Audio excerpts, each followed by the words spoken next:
بسم الله الرحمن الرحيم الحمد لله رب العالمين والصلاة والسلام على سيدنا محمد وعلى آله وصحبه أجمعين.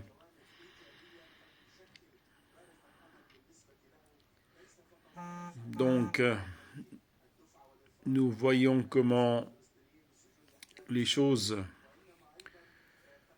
évoluent au Proche-Orient et en Palestine en particulier.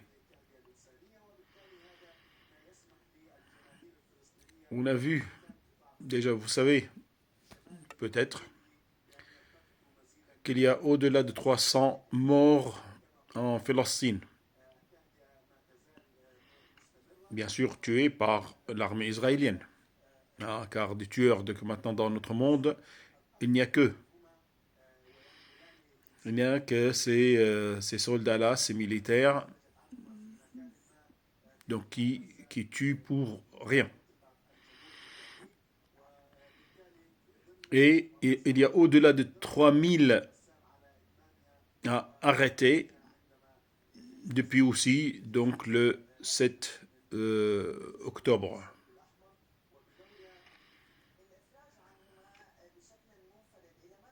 Donc, et personne ne fait le nécessaire pour que les choses se calment. Aujourd'hui, j'écoutais la déclaration de Madame Linda Thomas Greenfield, la représentante des États-Unis donc à l'ONU. Au début, donc elle a bien parlé, après a insisté sur donc les enfants qui ont juifs israéliens, pour être plus précis, tués devant leurs parents ou des parents tués devant leurs enfants. Comme si de l'autre côté palestinien, il n'y a pas eu de mort. On dirait donc, je ne sais pas combien il y en a eu de morts donc, lors de l'attaque et des morts par les mains des Palestiniens. On ne sait pas. Personne ne peut vérifier ça car l'État d'Israël concernant ces choses-là donc, donc préfère garder le silence. Mais bien sûr, on sait de l'autre côté, donc il y a au-delà de 16 000 morts. On voit des enfants qui ont perdu donc leurs parents et des parents qui ont perdu leurs enfants et des fois des familles entières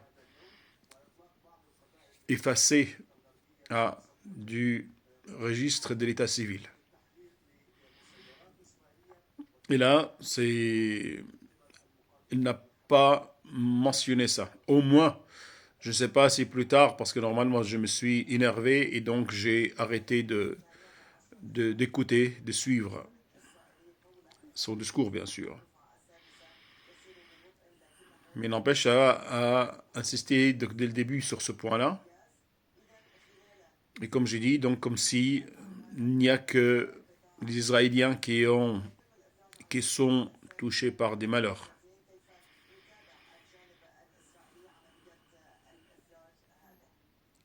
Par rapport à ce qu'on a fait hier, donc c'était le 28 novembre, concernant les passages, les chapitres, donc les versets du livre d'Isaïe.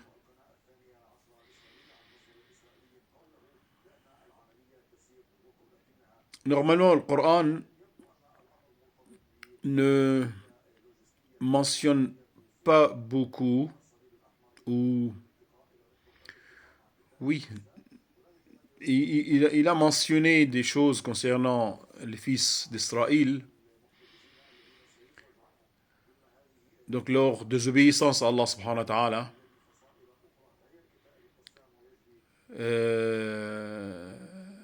et leur arrogance à l'égard d'Allah lui-même et à l'égard des hommes.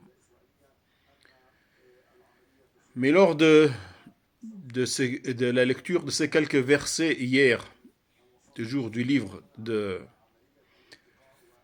d'Ésaïe, je compris des choses. car donc presque d'après tout ce qui est dit, franchement, bon, c'est vrai que je n'ai pas lu les 66 chapitres, mais j'en ai lu peut-être 3 chapitres.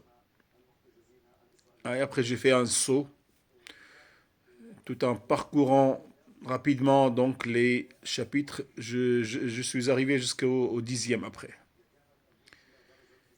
Et d'après ce qui a été dit, normalement, donc, Isaïe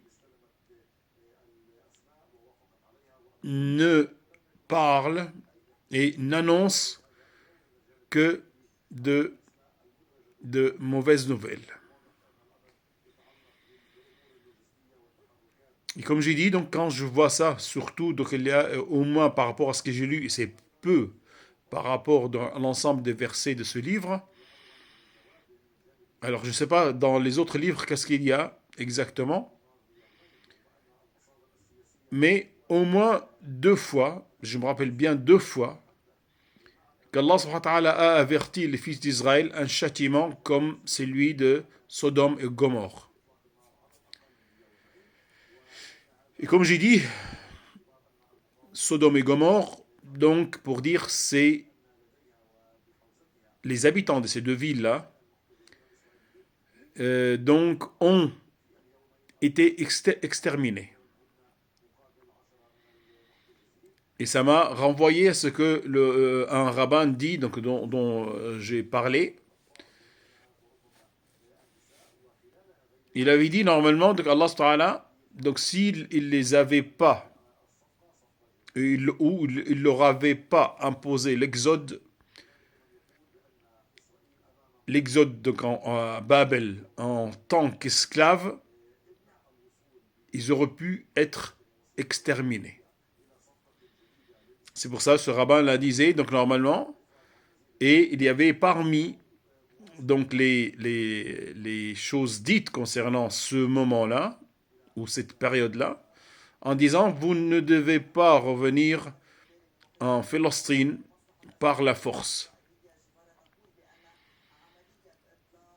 Mais vous avez la possibilité de vivre partout où vous voulez. Et vous aurez la prospérité. Vous avez tout ce que vous voulez.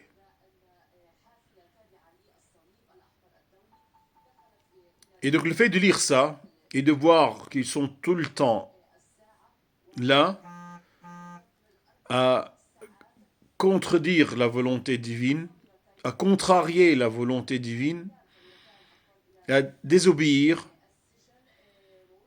Et comme Allah Ta'ala lui dit, j'en ai parlé dans l'une des vidéos, et qui donc déclenche des guerres.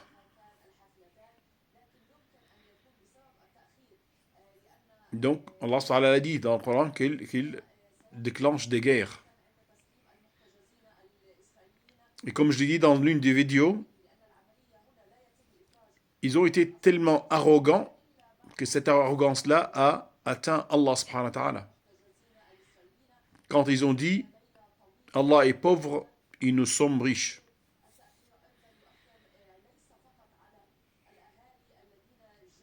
Donc, à partir de là, j'ai compris pourquoi Allah subhanahu wa ta'ala a donc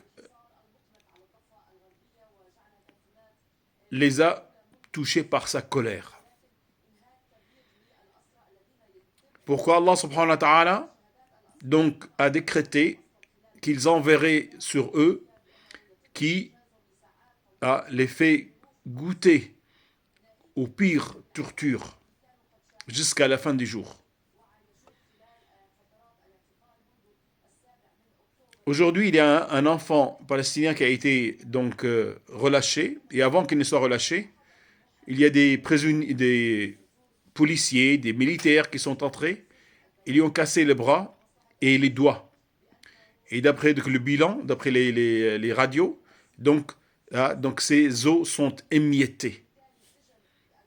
Et voilà donc le sionisme.